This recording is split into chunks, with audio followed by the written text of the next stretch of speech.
Hey guys, thanks for supporting the channel. In this video, we will be continuing the series in which we analyze the top 25 SEC recruits in this year's recruiting cycle. This specific video will be the first one where we include 5-star recruits, and we will be covering number 15 through number 11. So let's get started. Coming in at number 15 is wide receiver Demond Demas. 6'3", 182 pounds, out of Tomball, Texas. Well, first off, his first name is Demond, so that probably tells you something about him and his skill set. He's insane. There's multiple SEC players that he reminds me of, but we'll get to that later. The first thing where you obviously see that in his height, but he's got a big frame. He's got long arms.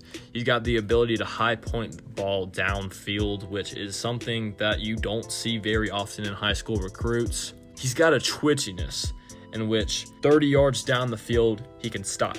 His high school film is relatively good, but where this guy stands out is his tape in camps.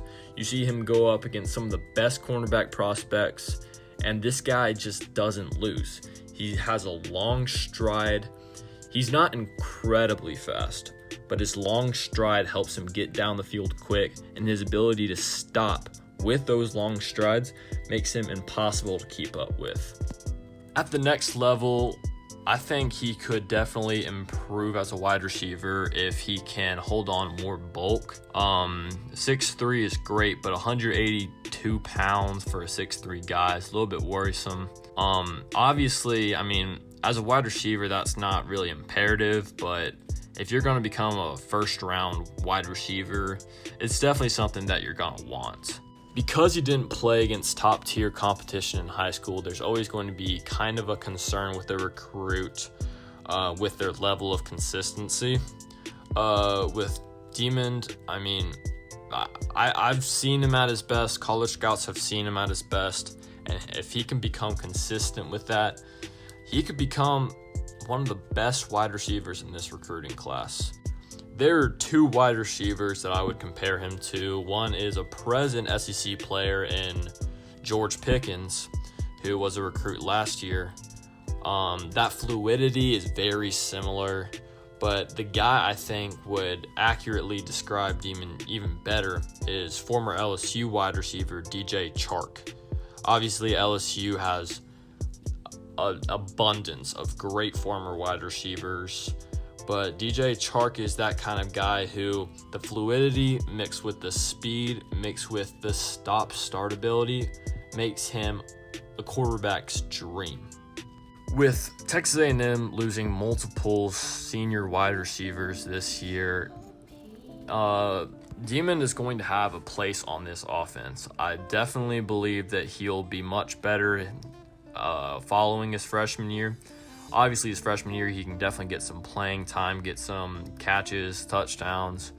But I really don't know if we're going to see true Demond until he's an upperclassman and he has improved his consistency.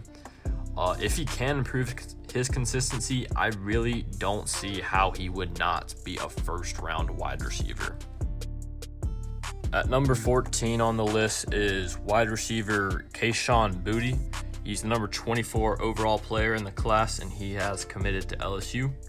Kayshon is 6 feet tall, 180 pounds, and looking at his film, his best attribute is probably his mix of footwork, his ability to get off the line quick, and he's just a great vertical threat. He is a true slot receiver with fluid route running, and he is kind of, when you talk about the LSU offense that they had last year, this is what they need in order to run it back for another national championship.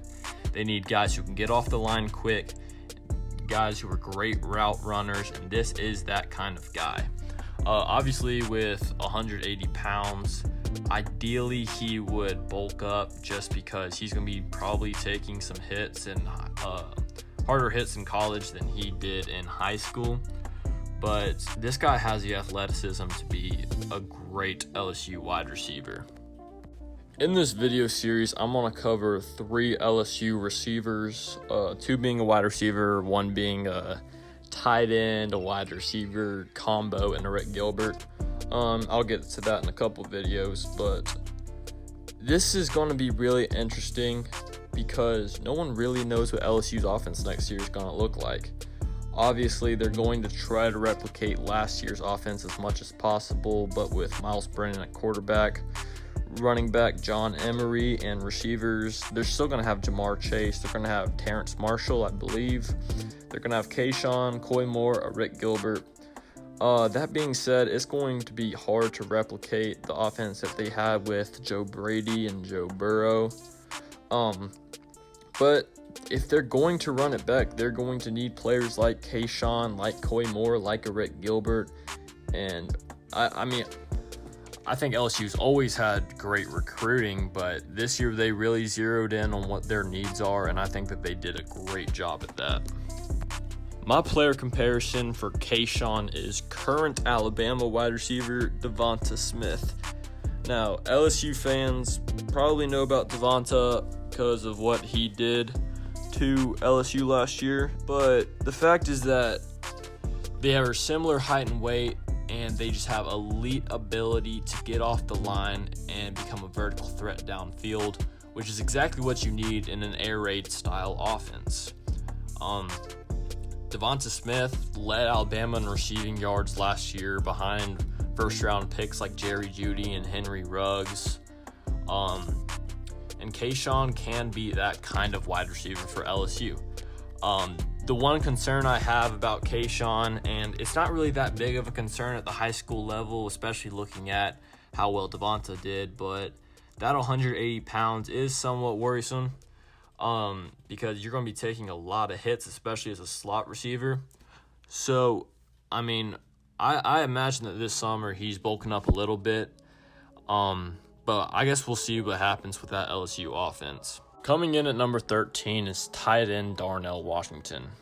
Washington is 6'8", 261 pounds. He went to high school in Desert Pines, Las Vegas.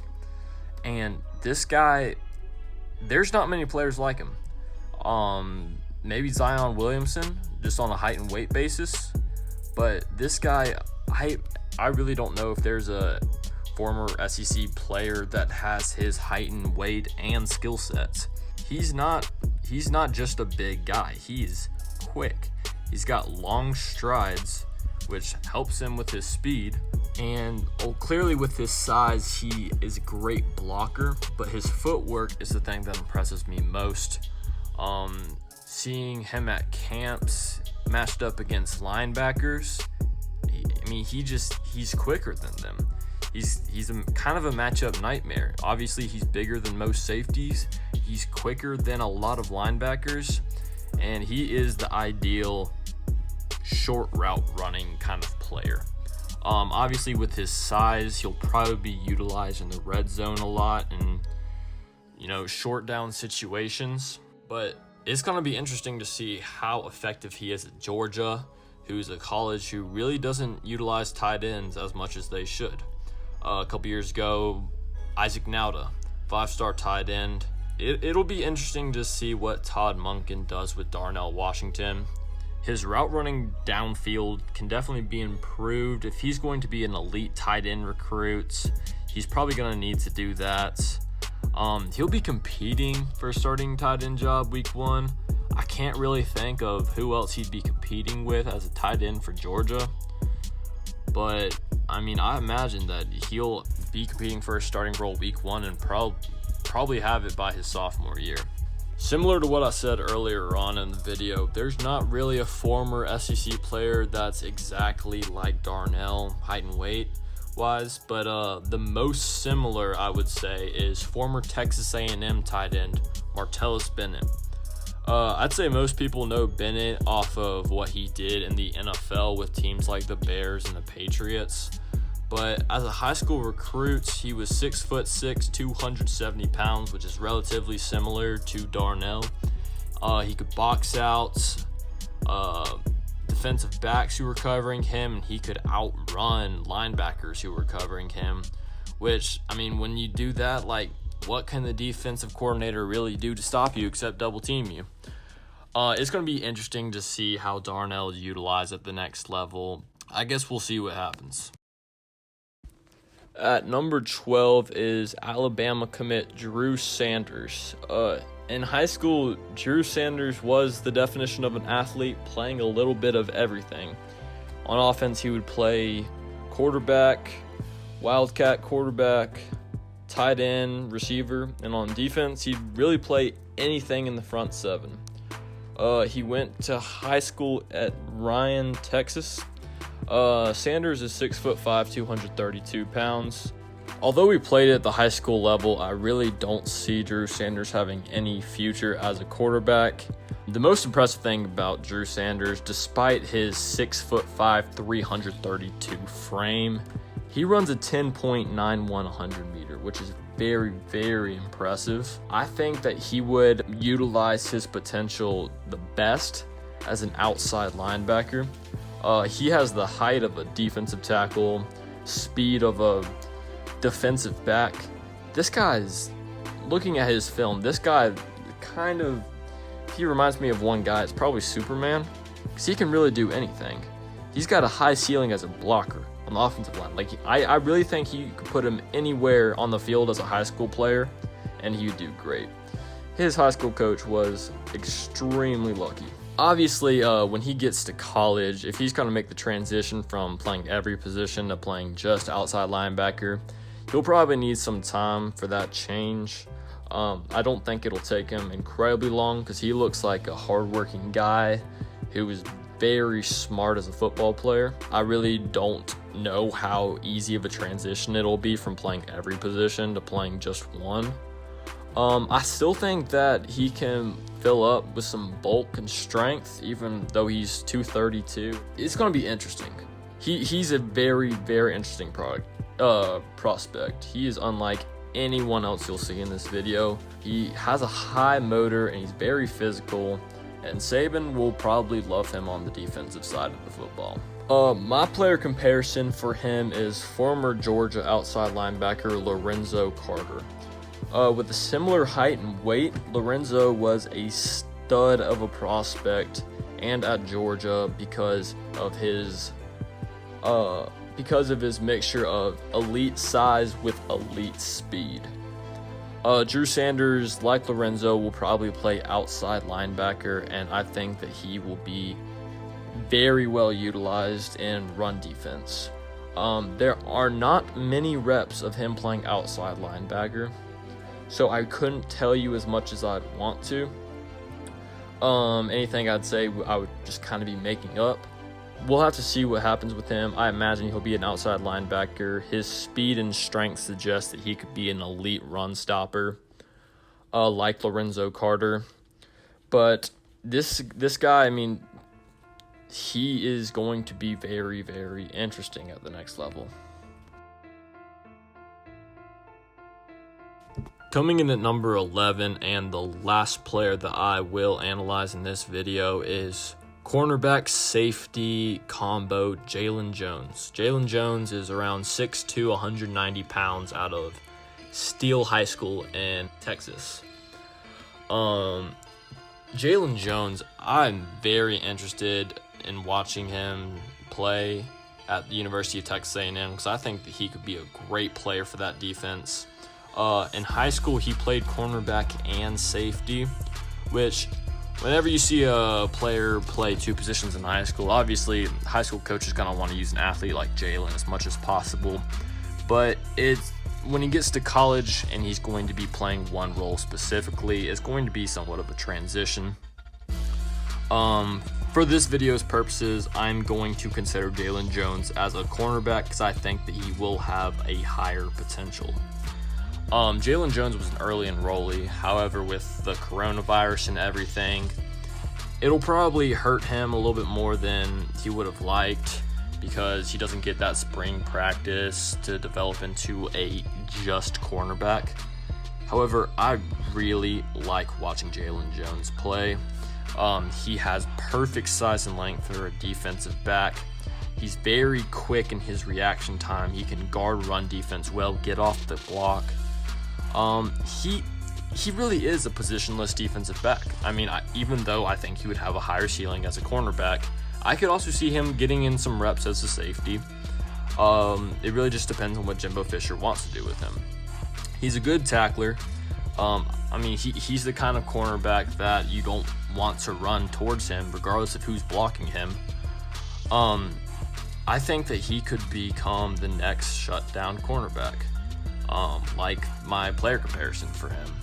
I'm sure Jimbo Fisher would have liked for him to get some spring camp reps in, and so that's probably going to hurt him. I mean, it hurts every college, but I think Jalen Jones, if he doesn't make his way into the starting rotation his freshman season, this is a guy who's going to work hard, and he'll probably make it in by at least his sophomore year.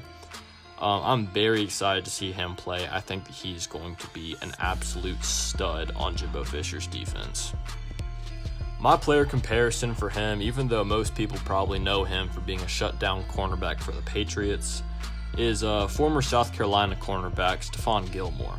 Stephon Gilmore is similar height and weight, coming in at 6'1", about 200 pounds.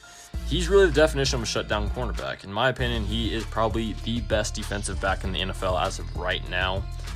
And I don't know any quarterback who wants to throw to him. Jalen Jones could become that kind of guy with his length and with his work ethic. He has the aggressiveness with also the smarts to not get flagged like a lot of five-star cornerbacks do. Obviously, we'll see what happens. His positionless high school career kind of, for me at least, sends some red flags, but we'll see. I really think this guy is going to become the next elite cornerback at Texas A&M, next elite SEC cornerback, and I would not be surprised to see him playing in the NFL in a couple years. Thank you guys for tuning in and watching this video. In my next video, I will be covering the number 10 and number 9 player in this recruiting cycle. If you like this content, please like and subscribe. And if you have any feedback or any ideas for a future video that you'd like to see, please comment down below.